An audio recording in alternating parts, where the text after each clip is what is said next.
Welcome back to the segment, guys. So, Nigerian and Bayern Leverkusen striker Victor Boniface has been slapped with a one-match ban and a compulsory fine of 25,000 euros for a certain misconduct that he was found guilty of by the German Football Federation, or what is known as the DFB ruling committee. And what happened? What did Victor Boniface do? How did this come about? Let me let you know. So apparently on Saturday, as you are aware, we also covered that on this channel. Boniface and Nathan Teller won the DFB Super Cup after they defeated Stuttgart by a penalty shootout. The game actually ended 2-2. Boniface was on the score sheet, but then it went into the penalty, and they fortunately won that game. But that was where the whole trouble started.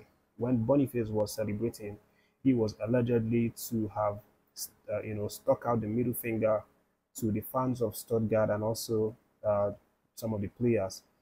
So this was regarded as disrespectful and insulting to these, Stuttgart fans and the players, and they decided to report him to the authorities.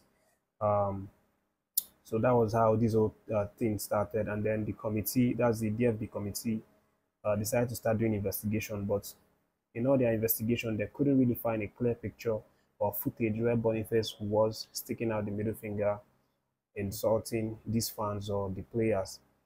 The referee on duty for that game was questioned. He said that he didn't know anything about it. He was just hearing about it the first time. Javi Alonso, the coach of Boniface and also Bayern Leverkusen's coach, was also asked. He said that he was not aware, that he was busy doing something else. Of course, it was a very happy day for them. They won the trophy, so you can't expect him to be looking out for something like that. So he said he didn't know. In the end, it felt like they were able to find a certain footage, blurry footage of Boniface that showed that appeared to look like he was sticking out his middle finger to these fans.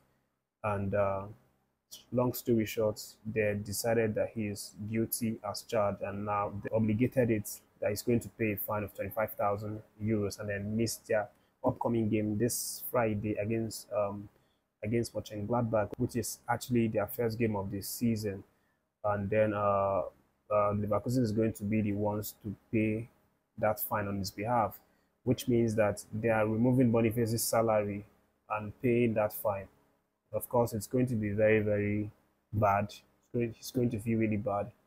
25,000 euros is not a small money, and missing that game is definitely also not a good news for him. But again, a piece of advice, of course, you're in a foreign country, you know that eyes are always on you.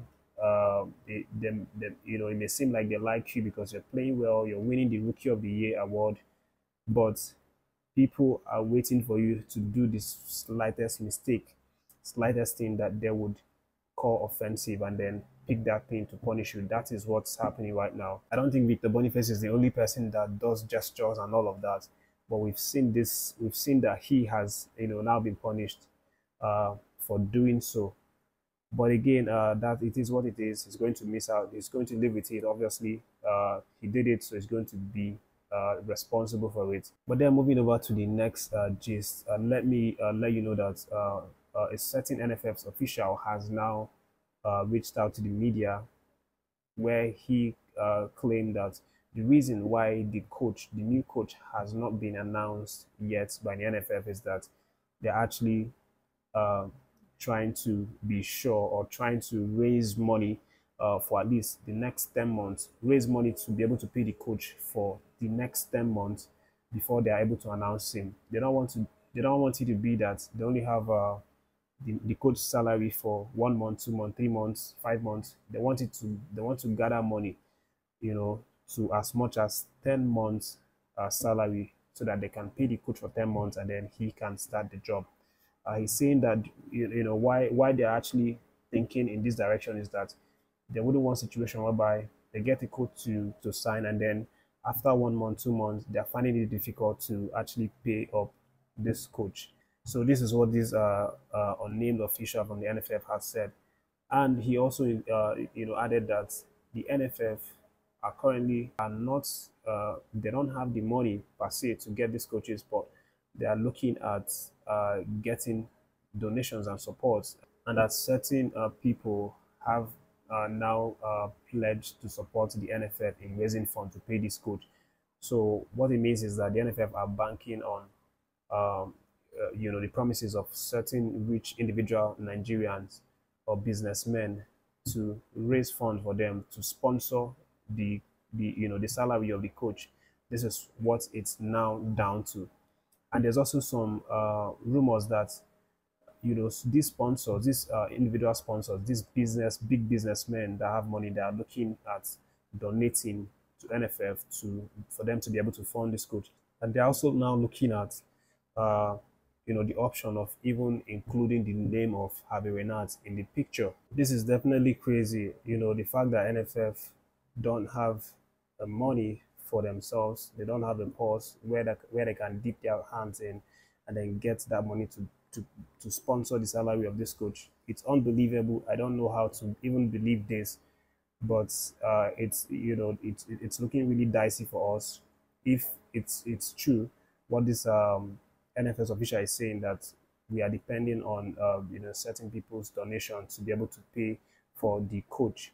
But let me leave that just for you, to react and then move on to the next one. And is the fact that we have certain players who are doubts right now for the AFCON qualifiers games that are going to go down next month. The likes of Ola Aina is a major doubt after he picked up an injury over the weekend representing his Nottingham Forest side. They actually played a game against Bournemouth, but Aina, who started the game, was substituted in the 54th minute after he had a calf issue. And there hasn't been a very concrete statement released by Nottingham Forest or even the coach himself about the situation with Ola Aina, but it's looking like it's something that might make him stay out for, I don't know, maybe 2 to 3 weeks or so. But again, we are still looking at hearing from this club side about him. But definitely, this has now put his club in some serious danger, because again, we have just only 2 weeks plus for these games to be played. But he doesn't look like he's going to be available. But the good news is that, or what I think is a good news as regards replacement for Ola Aina, is the fact that we still have a certain NPFL player by the name Ismail Sadiq. If you recall him, Finidi actually gave him his first call up to the national team when he was in charge. Sadiq has been in blistering form currently. Even in their last game, he scored 1 goal and assisted, as Remo Stars beats a Moroccan club side, AS Far. It was actually the preliminary round of the CAF Champions League. And, this man was the man that obviously stole the show for that game. Scoring a goal and then assisting for a defender for a 2. Something really nice, and of course he gives us hope for a good replacement. But let's see what's going to happen, whether he's going to make the cut when the list is finally out. But that's the update, guys. Thanks for watching. Don't forget to leave a comment for any of the stories that you feel like you want to talk about. Subscribe to the channel, like and share the video, guys. Stay tuned, more updates coming soon.